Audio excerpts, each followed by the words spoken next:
In As-Built Modeler, you can start working in two ways. One is to simply open a scene project in As-Built Modeler.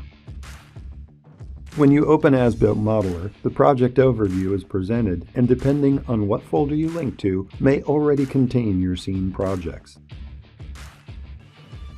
Open a project by clicking the thumbnail image.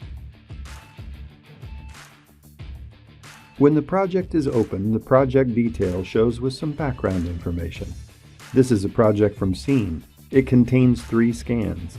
The application claims that registration is necessary and that a project point cloud has already been created.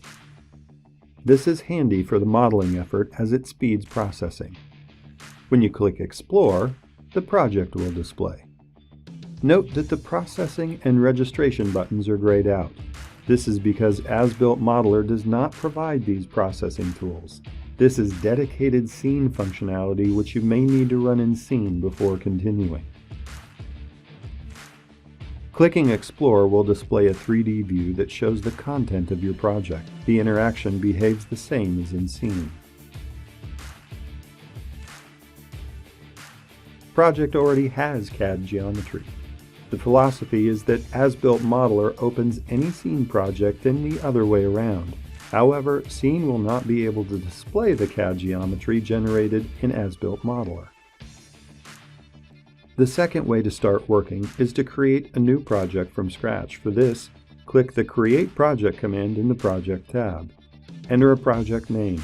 When done, an empty project overview displays. You can specify a location or enter a description. Go to the Import tab to import data into the empty project. The easiest way of importing is drag and drop. With FLS files, simply select and drag and drop onto the import circle. The imported scan is still in raw state. Under the Explore tab, inspect the data. It will not show up at first. For visualization, the data first needs to be loaded via the context menu. Click Scan, click Loaded, and this loads the scan into memory. View interaction is slow with this unprocessed raw data because the data is unstructured. You can select and clean the scan, but to speed up processing, it is recommended to first create an optimized data structure for the scan.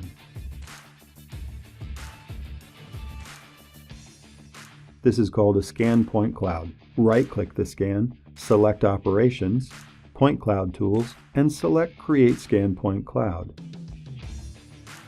This creates a point cloud for the scan. You can also run this command on a multi-selection of scans if needed. Now complete, notice how much faster the processing was. In principle, you can now already start to extract CAD geometry from this process scan point cloud with, for example, the Create Region tool. But if using this individual scan, it is best to use the available visible data because this scanning shadow would prevent useful modeling in this location. This is typically compensated for by using other scans.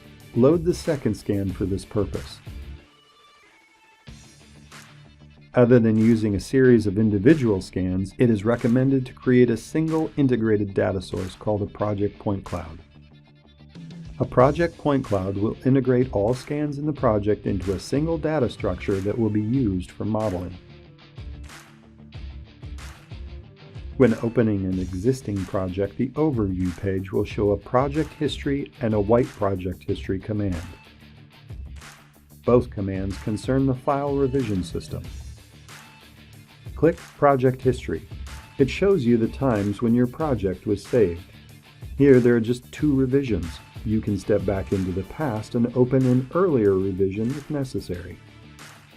This is valuable if you want to reverse significant changes made in your model which cannot be restored with undo or which lie too far back in the past. You can also export a revision to a new project to preserve the current project.